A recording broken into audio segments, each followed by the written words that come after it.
Welcome to In Her Voice, a podcast created for women who listen to and live by their deepest wisdom, their inner voice. This was made for you, the woman who feels pulled to more, to lead, to create, to dream, and to be a world changer. My name is Kelly Covert, and I am an inner voice coach. Join me here each week as we explore what it means to reach for your inspired potential, all while honoring your worthiness each and every day. Hello, this is Kelly, and you are listening to In Her Voice. I have a really special interview today with Anjuli Sherin, and we are talking about this beautiful topic of joyous resilience. And resilience is a word that we have all heard so much over the past 18 months. And sometimes I feel like intellectually we understand what it means, but to put it into practice is a whole different thing.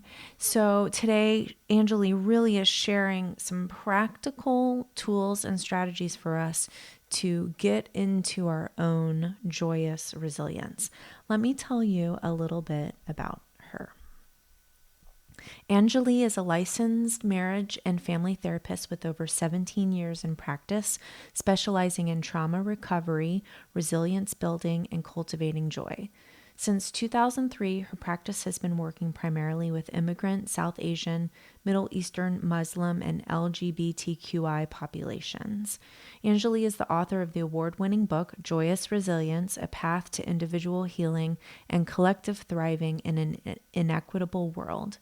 In addition to over 30,000 hours of individual and group work, she is the creator of 3 programs, 5-day, 12-week, and 10-month-long Cultivating Resilience, including a 5-day residential retreat in Hawaii on embodying joy.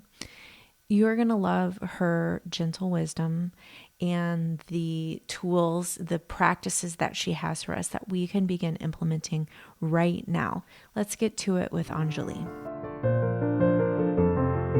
Anjuli Sherin, welcome to In Her Voice. I'm so pleased to have you here today. Thank you. I'm so excited to speak with you. Yeah, and we are going to dive into this really beautiful, I want to call it loving, like it's a loving topic of joyous resilience.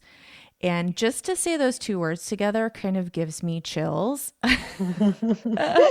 because it's a combination that I've never heard before.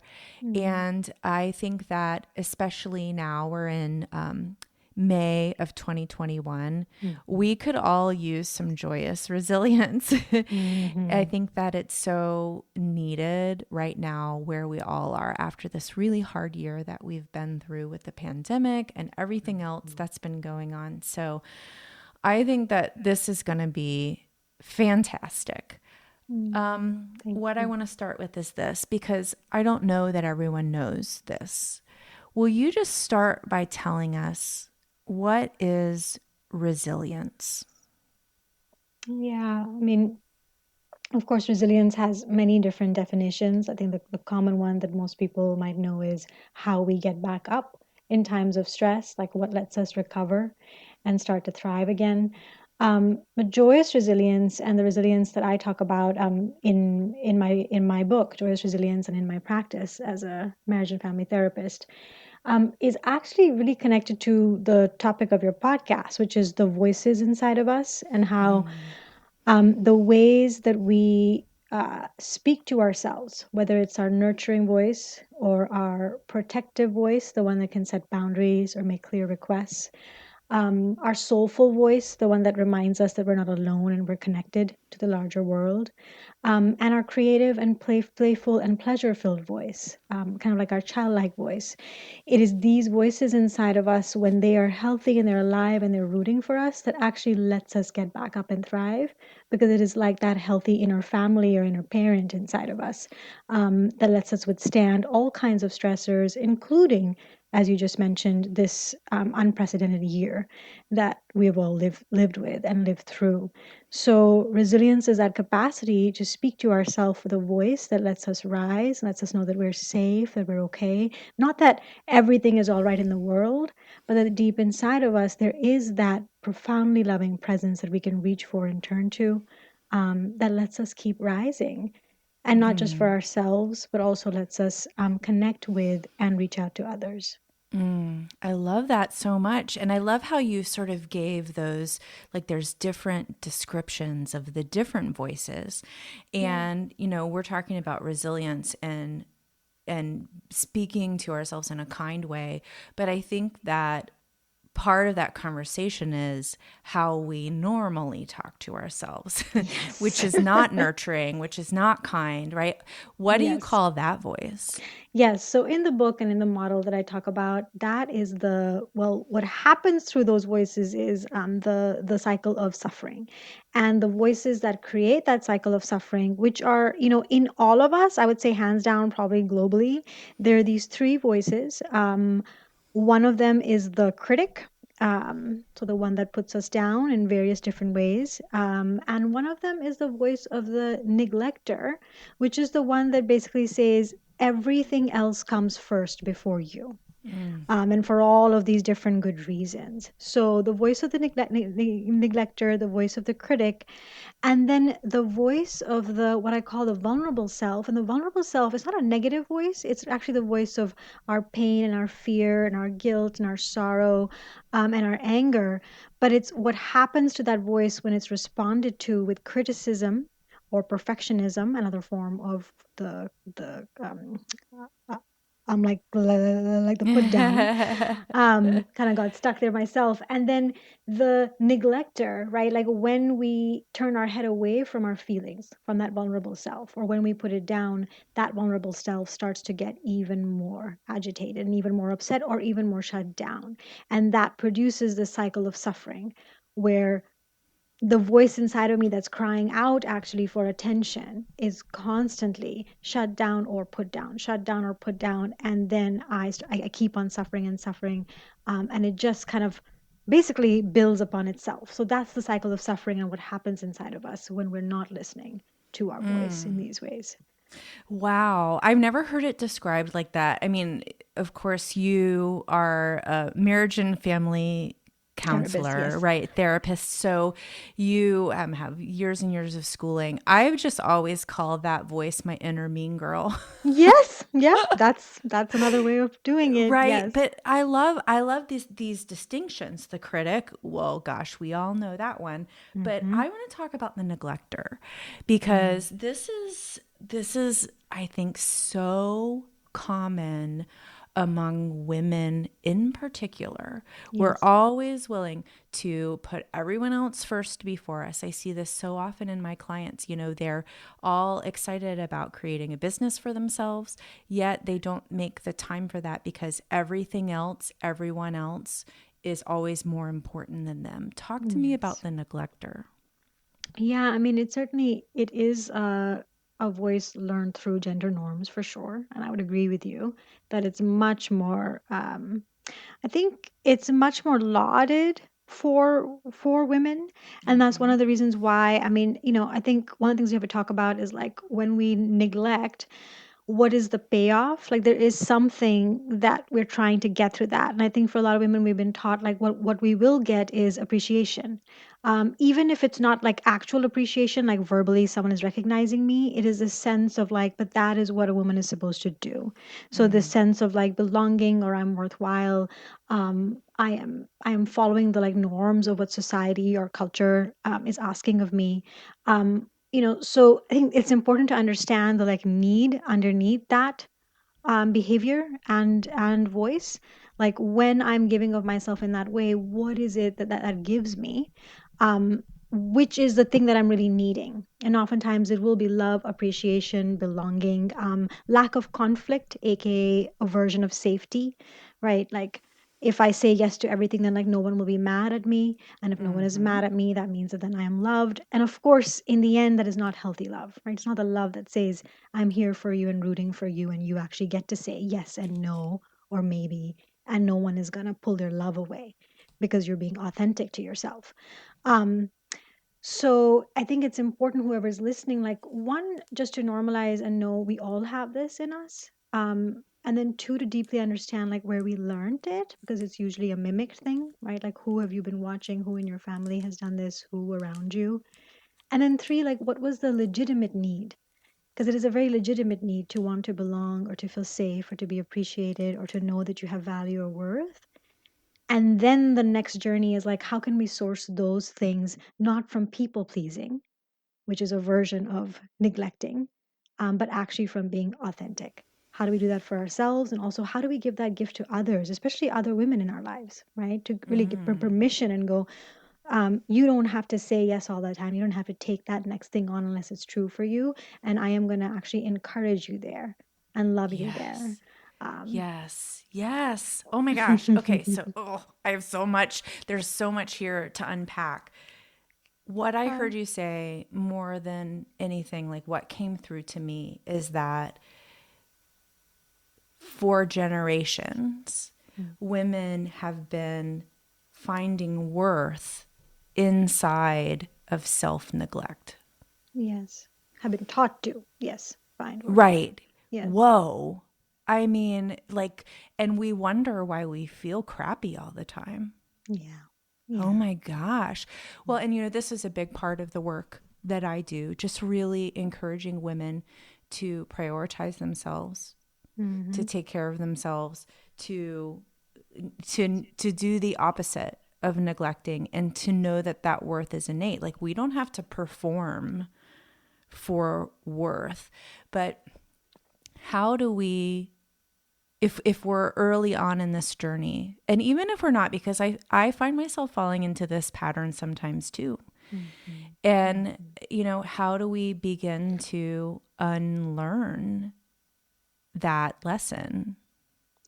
Yeah, absolutely. I mean, yes, and of course it depends on where we are in the journey, but I agree with you, Kelly. Like these roles that I described, I mean, I got exposed to them, let's say almost about 2 decades ago.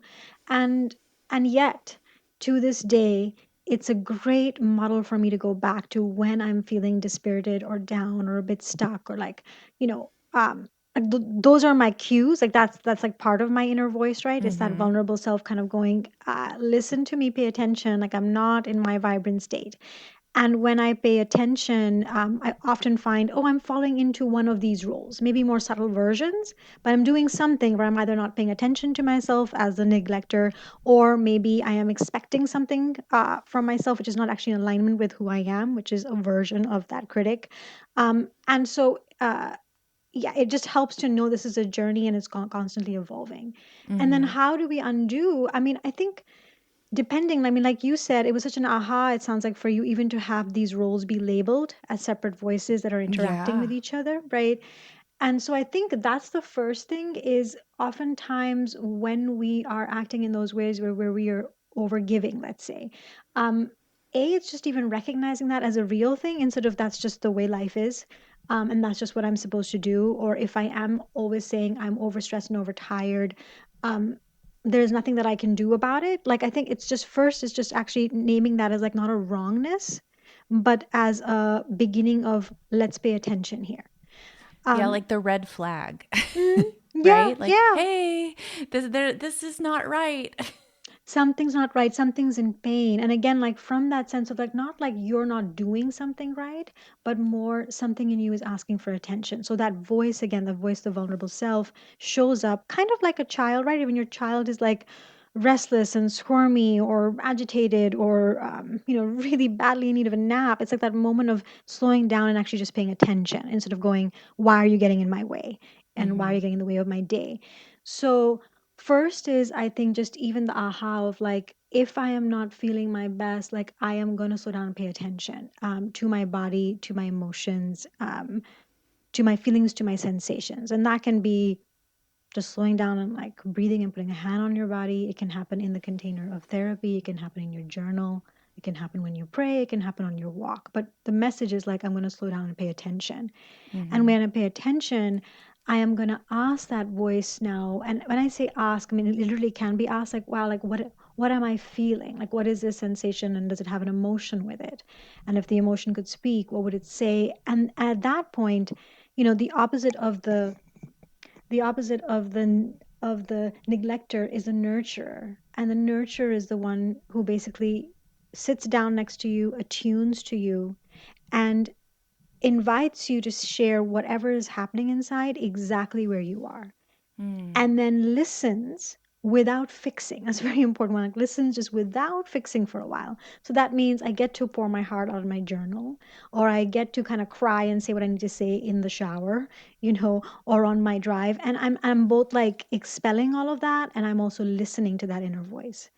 And that's the start in a way, because neglect thrives on I don't even have time to listen to myself, right? Like, so much to be done. And the way that you snip that is by, even in any moment, you can just slow down and put your hand on your heart where you feel something and go, I'm here with you. I want to know what you're feeling, and I want to listen in order to understand, not even fix, just understand and allow. Um, Once that begins, then of course the next pieces, and I go over them in the book, and I think anybody who's doing healing work, what will happen next is, as you begin to listen to yourself, then we begin to understand that there's needs buried inside of that. And I think for Yeah. people who self neglect, I mean, again, what do I need? I have no idea. What do I want? I have no clue. Like, I'm just, it's radical. It's life changing to actually go, oh, there are needs in there.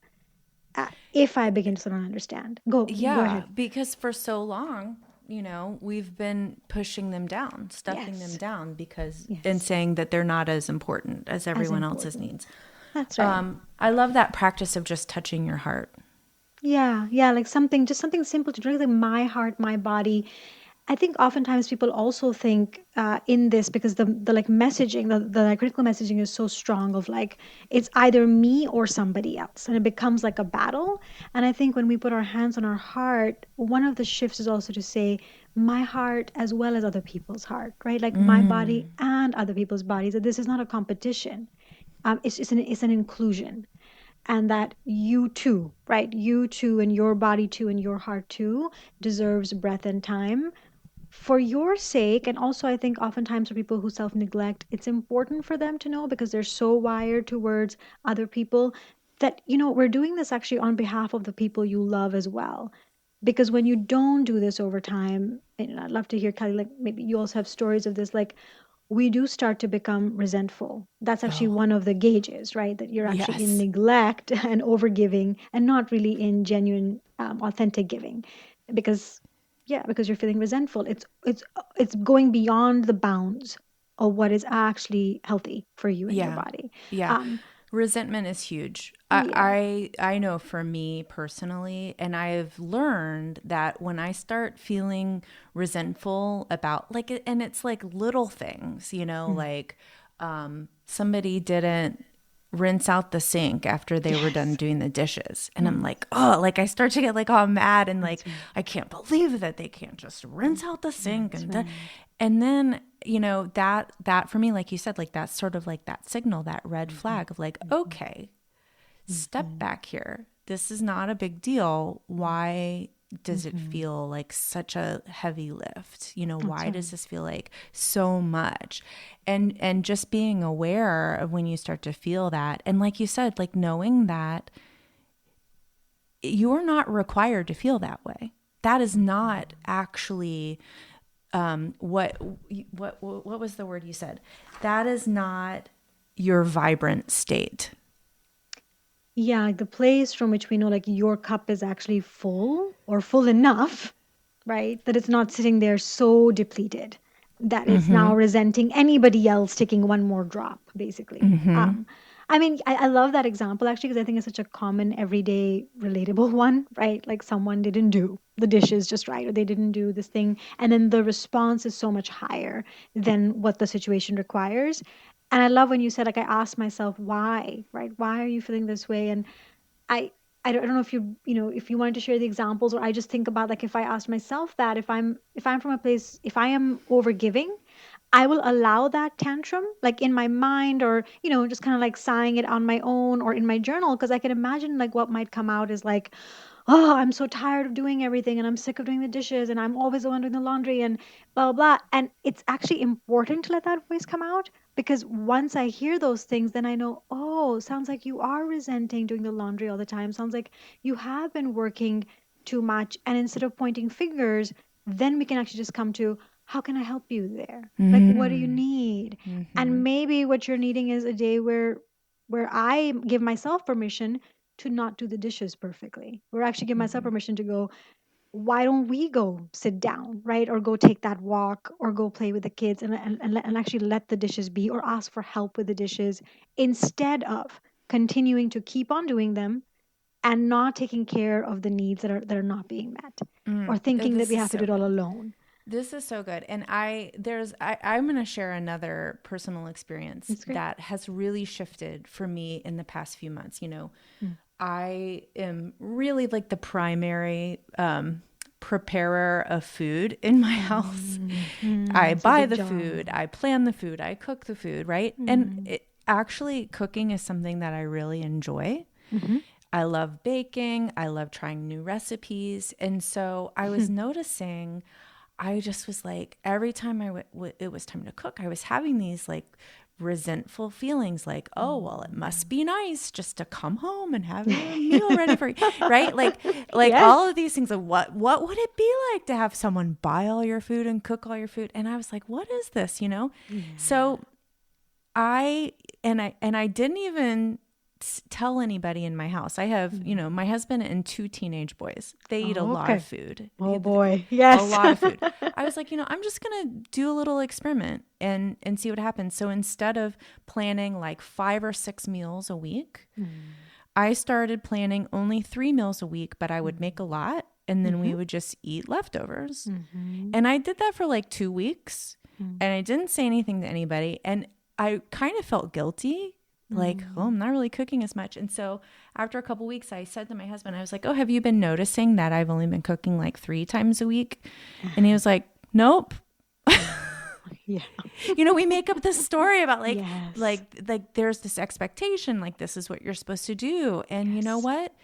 That is like, for me anyway, that was a made up thing. And Yes. when I gave myself permission to just like take my foot off the pedal, so to speak, and Yes. like to give myself some breathing space and just to like ease back, Yes. then, now I'm like, oh, what am I going to make this week? Like I found my joy Oh, again in that's something right. that I really love. That's And right. it was a simple fix.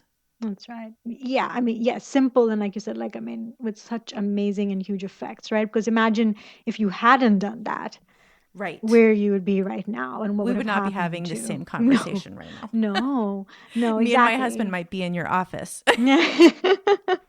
Sure. Yeah. I mean, like, for all of us, or it would just simmer, or it would come out in other ways, or it could turn into like a, yeah, just like, kind of held inside, and only you in the therapist office, not even knowing why you're having that migraine or why you're feeling joyless around something that sounds like is actually one of your creative outlets and Mm-hmm. practices. Yeah, I love that example, and I love that you worked with yourself that way. And again, I would encourage anybody who's listening, like, one game I like to play is really just to, because I think what happens is like when we begin to ask ourselves, why are we feeling the way we're feeling? And especially, I think when we get to like, well, what do you need?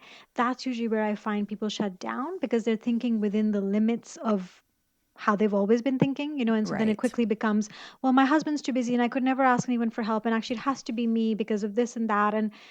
And it can help to actually ask that voice inside of us, like, okay, if we waved a magic wand and it could be anything you wanted, right? Like, what would your day look like? What would the cooking look like in this case? What would happen? And just to play that game for a while, that's kind of that like childlike, playful voice, because what it does is it frees up even just hearing our deepest desires, like even just like finding out, like, in case like a voice in you had said, like, I would love it, like when you said, wouldn't it be nice to have someone come, like come home and the meal is prepared for you. And like, Mm-hmm. possibly like someone might say, like, yeah, actually one of my dreams is to like have breakfast in bed, one day a week, and actually have it brought to me or something like that. And like, um so many other things in there, or it would be wonderful to like see uh, other people begin to cook or like share that. And I think when we give that voice free reign of like imagining what it is, or I don't want to cook at all on certain days,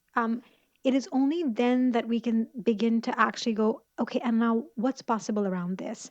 And Mm-hmm. that's usually when another voice has to be cultivated, and that is the one of the protector that I was talking about. The Mm-hmm. the protector champions this vulnerable self. And the protector steps in and goes, I am going to learn how to make those requests on your behalf, right? So, in this example, if you were imagining, it would be like turning to one's husband or one's sons in this case and going, hey guys, like, I love doing this for you. And one of my dreams is to have this kind of happen back towards me. Are you all open to that? Mm-hmm. I'd love to have this be more shared. Can we make that happen? And I mean, those things are really bold and can be difficult for people, right? When you've been taught your worth or your value or your safety or belonging depends upon just following a certain role. But they're also the most profound and like, um, I mean, possibly like joyous conversations because they basically open up a whole new reality, um, including and up to everybody getting to say, actually, no, we don't love cooking. So then what can we do? Can we like DoorDash you breakfast every Sunday morning, so that you Mm-hmm. don't have to make it, or like opening up creative solutions to meet your wildest longings in a way, uh, without shutting them down because you Yeah. never bothered to listen. If you could see me right now, I'm smile like I have like this like peaceful smile on my face because this is, I think, any person who has Mhm. felt these feelings Yes. can totally relate to this and also like imagine that scenario of like, oh, Yeah. wow. Not like, oh, I wonder what that would be like, but like, Mhm, oh, I mhm. wonder what that would be Would be like. like. Yeah. Yeah. Yeah. And that's so exciting. And there's so much possibility in that. I love that. And I think, you know, what I hear you saying is so when these sort of three, I hesitate to call them negative voices, but, harsh. Voices of suffering. Yeah, voices that cause Yeah, suffering, thank you. That's a pain. good way to do it. So when we are hearing these voices, when we start to listen to them and we start to respond to them with like you say, the nurturer and the protector and the creative voice, that is in of itself building resilience. Is that what I hear Abs- you saying? Absolutely. Like, yes, resilience comes from the capacity of building these different responses inside of us to our vulnerable feelings and needs. Yes, absolutely. And this is something that we can absolutely practice. Like I almost feel like it's more of a practice than a learning. Would you agree with that? Yeah, I mean, yes, yes, absolutely. I'm like, I'm looking, listening to you, and I'm like, yes, of course. Like, what else would it be? I'm like nodding my head. Like, yes, like we have to practice. I mean, we're always practicing something, right? One of my Yeah. teachers would say that, like, we're always practicing something. And in many ways, we've been taught to practice a predominant way of responding to ourselves, whether critical or neglectful. And so it is a lifelong practice to go, I'm going to switch. I'm going to wake up to that. And then I am going to practice something new, which is the nurturance and the championing of myself, and then the creative playful side, and then the soulful side. And that it's okay, like, because it is a practice, it's okay to fall down, it's okay to get back up. And even when I fall down and get back up, I practice that same voice again. Mm-hmm. And that you are not alone, like all of us need to cultivate and practice these, and that's the journey of life. Mm. And I would say it does help, like kind of like your podcast, which is such a beautiful resource. It helps to hear other voices that are practicing that and modeling that. So I Yes. can't emphasize that enough, right? That like this is not in a vacuum. We don't learn to love ourselves alone. We also don't learn to neglect ourselves alone or criticize ourselves alone. Like, one of my Mm-hmm. favorite All of quotes, it. right, is like, yeah, we are wounded in relationship and we also heal in relationship.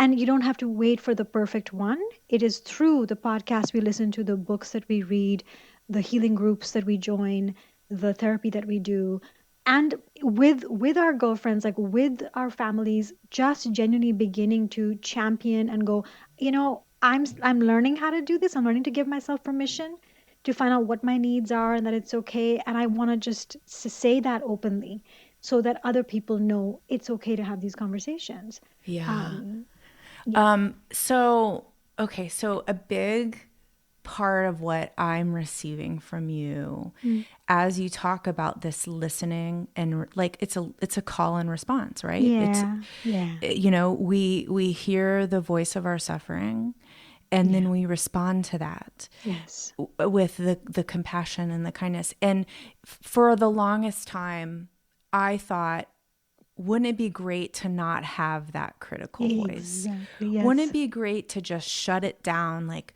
Mm. maybe one day it will go away. And Mm. now what I hear you saying is every time that we hear that voice, that is another opportunity Mm. to practice resilience, to practice compassion, to practice kindness. And what, like, to me, that is revolutionary. Mm. Mm. I Mm. mean, I love that so much. Mm. I know, because isn't it funny, right? Like then that when we criticize ourselves, and the next thing that happens is that we criticize ourselves for criticizing ourselves, Oh, and so yes. right. And like you said, if you think of it as like it's a practice, and what I also like to say to make the practice easier is so just like inside the neglectful part of you was a vulnerable part that had a need, right? And we discovered possibly the need was like, I want to be loved and I want to be seen as good and worthwhile. And I figured out that the way that I do that is if I overgive. So, in the same way, the part of you that criticizes, there is a childlike self, there's a vulnerable self inside of that part too. And it's kind of asking yourself, like, what have I been getting from doing this thing? Is this the part of me that's really scared and thinks that if it puts me down, then, that's how it's going to motivate me? Is it a part of me that's really scared about being judged and shunned? And so it does it to me first to protect me, quote unquote, to like protect me from others. So I think once we look at even the criticizing part as like not a big monster to be scared of, but more as like a child who's learned a really nasty way, probably from other people, right? Of meeting a need. Once again, we can respond to that need and go, oh, I think you're scared. I think when I get scared, that's when I get critical. So let me just say to myself, oh, I think you're scared right now. It's not okay to talk to me this way, so we're not going to do that. But I think you're scared right now, and I can be with you here, right? Or whatever it is. I think that you're longing for something right now, and you're afraid you won't get it again. So, but I'm here with you. You don't have to put me down. So it's a little bit of working with, and I give practices in the book about like working with these voices and discovering what is the need they're trying to meet, but they're going about it in this kind of funky way, and Right. how do you begin to respond to that need again with kindness? And it just melts it. It just keeps melting it. So you're not fighting with any voice. You're really just coming as that loving parent and a firm loving parent with every voice and going, I'm here for you. Right? What are you really Oh, feeling and needing? this is just okay. Talk about joyful. Like Mm. this brings me so much joy, Anjali. Mm. Tell It me, brings me Kelly. so much joy. Yeah, it's such a beautiful, beautiful practice. Mm. And, I think just yesterday I shared on Instagram about how over the past few months, I've really leaned into the idea of a slow morning. Oh, yes. I You think I know, saw like that. I love slow mornings too. Actually, I did see that. I love that. yeah, and I love slow mornings. I love a second cup of coffee. I love an Mm-hmm. extra chapter of a book that I'm reading, right? Mm-hmm. And for the longest time, and still sometimes I give myself guilt about that. Like there's like Mm. the voice that's like, shouldn't you be doing something else? Don't you have things to do Mm. today? Or what did you Mm. do to deserve this time, Mhm. right? Mm. And what I'm learning is that I just say to that guilt, like, oh, hey, I see you, Yeah. and this is what I need today. Yeah. I need this time today. I need a slow morning today. And it's not something I do every morning. Mm. Gosh, if I had the luxury of that, I might do it every morning. Good. Maybe that's Yes. something I need to like dream into possibility, That's right? right. Yeah. Yeah. Exactly. In this one life, right? That at least that we know that we've been given. Yes. Yeah. Yeah. But I love, and even I think I'm going to start to shift my practice just a little when I start to hear that guilty voice to, Mm. like you say, ask like, okay, why Yeah. are you trying, like, what do you Yeah, need right that's now? right. That's right. Yeah, like what are you feeling? Like what's got you feeling guilty, right? Like you, Yeah. I mean, yeah, exactly. Like, are you scared? Are you scared that someone else is gonna say this thing about us? Like That's if we're having a slow 100%. Like, morning? that's my Okay, fear. there Like, you if go. somebody saw me doing that, they Yeah, would judge me. So yeah. I have to like judge myself first. Yeah, exactly. Yeah, and I'm sure I can feel people kind of like who are listening, like nodding, right? Because I think a lot of it is actually, it's not so much that we're scared of ourselves. I mean, it's the peanut gallery that we've inherited. Whoever it is whose eyes first fell upon us with a judgmental gaze. And I guess, yeah, exactly. Like if you were sitting with this part, we'd have to find out like whose eyes are is that originally, right? Is it mom and dad, like a teacher, a peer? Whose eyes are it that have looked upon you when you were simply doing like what your body wanted to do? Like your body was tired or wanted the joy of like resting and Mm-hmm. reading, right? Like Mm-hmm. just like a human body going, I mean, I think about just like children, like when a child goes, I'm tired, you'd hope that we don't say, well, have you done everything yet that you're supposed to do today before you're allowed to take that nap? Instead of like, oh, you're tired. Thank you for telling me. That's amazing. Yeah. I mean, even if that happened, right? And like, let me teach you by like allowing you to rest right now, that we respond to what our body needs Mm. in that What moment. so beautiful. It is just beautiful. And I really hope that everyone that's listening to this, if you nodded your head even once today, this book is for you. Joyous Resilience, right, Anjuli? Yes. Um, Tell Kelly, yeah, tell us how we can find the book and how we can connect with you online. sounds good. Actually, Kelly, sorry, I am Yeah, going to interrupt only because I know that you can edit this out. It doesn't show me that it's recording anymore. it's recording. Is it? Okay. So just to Yep. let you know on my end though, it like paused at 25:33 for some You know reason. what will happen is it will upload after Okay. Okay. we're done. Yeah, so Okay. it's still recording on Okay, great. mine. All right. I just didn't want to I make sure it didn't waste that or something. Okay. I'm No, sure no, you'll no, just no. edit this out. Yeah.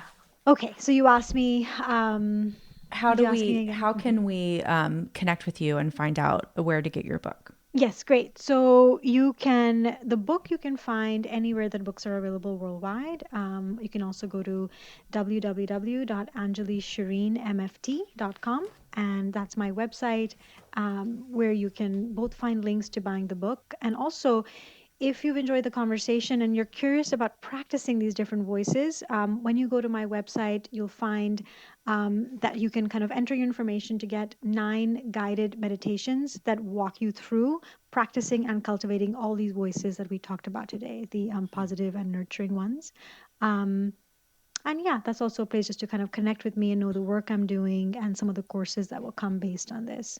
Mm. Um, Those meditations sound lovely. I'm going to head right Thank over you. there Thank and you. download those because I think we, like you said, it's so important to hear other people talking about this, right? That Yeah. just like bolsters your and encourages you really to stick with it. Like it does make a difference. It makes a difference and it lets you keep on practicing, right? And having models of practicing. And I think that like permission, like when you said, I love a slow morning, I want you to know I love a slow morning. It's my like daily practice of finding my voice. And I'm so deeply glad. Like I know when I die, like I will never regret that I got to read my books and sit and look at nature. And I'm so grateful from my heart and also to this life that gave me that privilege that I can have that Hmm. morning. And Yeah. so, just like as a woman to another woman, just to permission each other and go, I'm so happy for you, Kelly, that you do that. And I hope that you continue to have Hmm. that. And know that it doesn't take anything away from anybody. It's just permissioning all of us to sit down and read. Yes, yes. Take some Yeah, time for yourself. So absolutely. Anjali, I want to ask you the final question I ask all of my guests, and that Yes. is, what is your inner voice, your voice of wisdom, saying to you these days? My voice is actually saying, Kelly, rest. And Mm, it's ironic because it's coming at the time when the book has come out, right? And there's a lot of things to do. And it's taken all that courage and nurturance and like just like faith and knowing like you trust your inner voice to go. And the truth is, my body needs to rest. So I'm going to savor this time and I'm going to let it unfold slowly.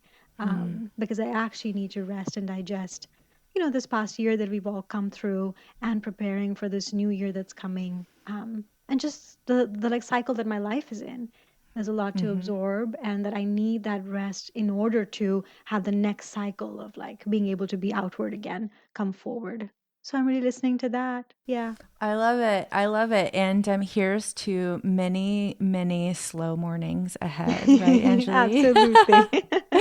Thank you so Absolutely. much. Thank you so Thank much for being you. here. Thank you for sharing this deep, deep wisdom and for sharing your joy with us so we can have more joyous resilience in our own lives. I appreciate you. Thank you so much, Kelly, and also for your honesty and sharing your voice. You really added to the conversation. Thank you for the stories you shared. Thank you. Something really interesting happens in these interviews. You may know that I record these many times months in advance. In fact, this interview was recorded in May of 2021, and then they come out at the perfectly right time. And the message that I've been getting from these interviews that I did months and months ago is aligning with the message that I've been receiving from my own inner voice recently. And over again, what I hear is pay attention. Pay attention to how you feel. Pay attention to your joy. Pay attention to what triggers you. The universe is asking us to pay attention these days. And if you are struggling to pay attention to the things in your own life that need to be paid attention to, please reach out to me. I can support you with this because you don't have to do it alone. And sometimes paying attention to the areas of your life that have been neglected for a while can be a really heavy lift. And to have someone help you with that lift makes the work easier. And this is the most important thing, more likely to get done. So if this is you, please reach out, go to my website, book in for an idea hour, and let's connect and figure out how you can start to pay attention to you. Because when you do that, you have the access to the joyous resilience that Anjuli was talking about. You have access to your inner voice that is aching to connect with you each and every day. Remember that when you are connected to your inner voice, when you are paying attention to you, you have available to you all the wisdom, all the power, all the strength that you need. You are